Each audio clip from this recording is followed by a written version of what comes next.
I'm asking to drive you by there one day in the summertime. You see them all sitting out there eating chicken wings and french fries. Dr. Love, I know who all these guys are. I don't give two hoots for them. I got no problem with them. They have severe problems with me. You see how I took care of Harbor Master? I put a whale in his harbor every time he wanted to talk skip. He got the message, I left him alone. Big man, all his running his fucking mouth from day one. He fucked his own self when Gigolo pointed me out. Just like I was telling him for months. Man, I know you. Man, I know you. Oh, wow, they're playing me all over the fucking play. The guys who own that site fucking looped me. Ha, ha, ha, they looped me in their archive. I'm here talking to you, and all this shit has got us all me all by myself up in that feed. I think that's hilarious. But anyway, all joking aside, Dr. Love, without even scratch. Yo, Doc,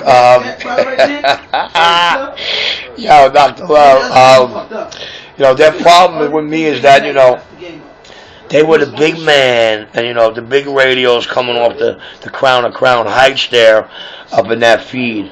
And barefoot, I take them out because I know what I'm doing. I'm balls on frequency. I know how to cut wires to certain lengths, to do special tricks, and not to do nasty tricks. You know what I'm saying? So, that's basically it, man. They don't know what their fight is. Pitbull jumped out of his truck. I said, what's your beef? What's your problem? He said, that jammer. That jammer on St. Mark's. That ain't my fucking jammer. He said, well, I ain't a big man. I ain't hard bagel. I'll show up. I said, you see how quick I run down? So what's your problem? He said, don't walk behind me. Motherfucker, you on my block. I'll walk anywhere I damn well please. I ain't got the beef. You got the beef. What was his beef? He still ain't stated it. Now I'm a white boy. Now I'm a white boy. He don't know where the fuck he wants to go. That ain't no man. That's a sad excuse for a man. Right, Rick. I understand where you're coming from, man. He came by to settle the score with you, and he didn't settle the score, so just leave it alone. You wasn't man enough. You know, because all your video say, hey, you want to say that in your face. That's what he say all the time. He came by, he stood downstairs, wherever you was outside. He should have approached you and do what he had to do, slap the shit out of you and do what the hell he wanted to do. He didn't do it, then he got punked. Not you, because you came downstairs. Not only did I come downstairs, everybody that called me out, nobody ever see me, no cameras in the building, see me come down with gloves. I came down with gloves because I thought I was dealing with the big Channel 6 wise guy. I'm prepared to rock and roll no matter what goes down.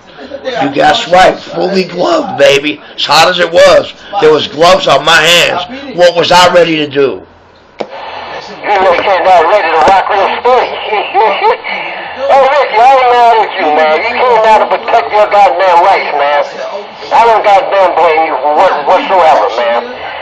But you ain't gonna get the puppet master guy to step to you and do any damn thing to you, because he's just all mouth. He ain't gonna do a damn thing.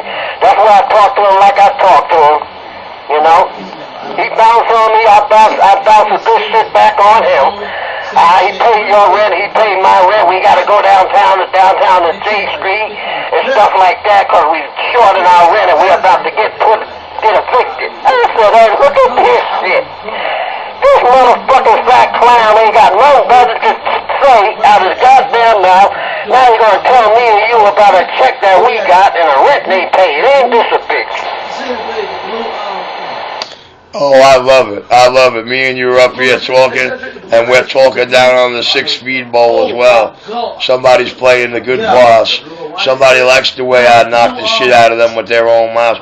But, Doc, I want to know what his beef was, man. I want to know what... I know what Big Man's problem was. I'm too close to him. I splash him. Okay? I understand he was a big radio. I understand he got a little taste of my bullshit 800-watt Galaxy. You know, found I'm a major player. Found out Richie just toying with you. Then I beat him up for 3.5, 4 months with a 2-pill. I proved the point. A modified, a whack-modded 2-pill that nobody wanted to come and take $1,000 from. Man, I was aggravated. I needed that loop, but I waxed him all with a 2-pill for 3.5, 4 months. I got my new toy. I said, this is just a start. It was originally supposed to be the 82 when the boxers had 80. I was fucking aggravated. I called up the mumble. That's what happened. She says, call the secretary. I called her, what the fuck? Hey. She says, well, that was the one they said you needed. I'm like, all right. Yo, there was one drink taken. I don't know what his malfunction was. I don't know. Honest to tell you, people listening, I don't know what his malfunction was with you. All I know, he came by there to prove something. That you was a punk, you was a wussy, he was a white boy. That he'll come by there and jack you up and knock the shit out you. Whatever he came to do, he didn't get done. I was on the beach. So what can I tell you? Dr. Love, don't talk to the white boy. He's a honky-tonk man alone. Don't talk to him. I don't know why you didn't talk to him. I'm gonna take one spot. Hold up, Doc. So that's what it was. He wanted to put on a little show for everybody. You know, saying, I bet you that white boy won't run down. Because you think the name Pitbull scares me? I'm a fucking Georgetown Bulldog, baby. Georgetown, baby. And I'm a Bulldog. The biggest dog out the bunch. Or should I say, the roughest. Number 2 in command on U.S. soil, second son. Did he really think he was going to tell somebody to come down? And the white boy, see the story he got was little white boy. Okay? That little white boy is not little. That little white boy, you see him with no shirt on. That boy is soldier form, baby. And he came down with fully gloved hands. No skin whatsoever. Because he heard Pitbull was downstairs. So you tell me, he figured that he was going to be get off easy. He was going to tell the motherfucker, come down. And I run down. Well, I wasn't going to run down. That was the whole game plan. But I had to run down. I had to wait a minute and a half for this big white motherfucking truck to come up the air. And to let and then he goes, come on, babe. I'm in it to win it. You know what I'm saying? This ain't no crackhead. This ain't no dopey. This is little Richie Caffey. They went to John Gotti and cried like a baby. Johnny slammed the door in their face. That's little Richie Caffey. He don't need our protection. He don't need protection. And we cannot mess with him. That's society. That's family right there. His family is responsible for more than half the kids in these 5 boroughs going to and from school. A $600 million a year in New York City annual. And I'm back quiet. Put it like this to you. He got the last laugh. He got the last laugh. Because Brown Whiskey is talking to Brown Shoes. Now, in between the keys, Brown Shoes must be talking to Brown Whiskey about how you were getting treated. They didn't like it, must be. But I heard Brown Shoes get off the key. He said, I wish somebody would roll up on me. If somebody roll up on me, I'm going to blow my fist up and knock the shit out of him. Well, unfortunately, Dr. Love, I have serious credentials attached to me. I am law enforcement. Because of all that, I need to take that first blow. But I can assure you, Pitbull will never be the one to be the lead frog. Because I wish he would have, Doc. Because don't you understand?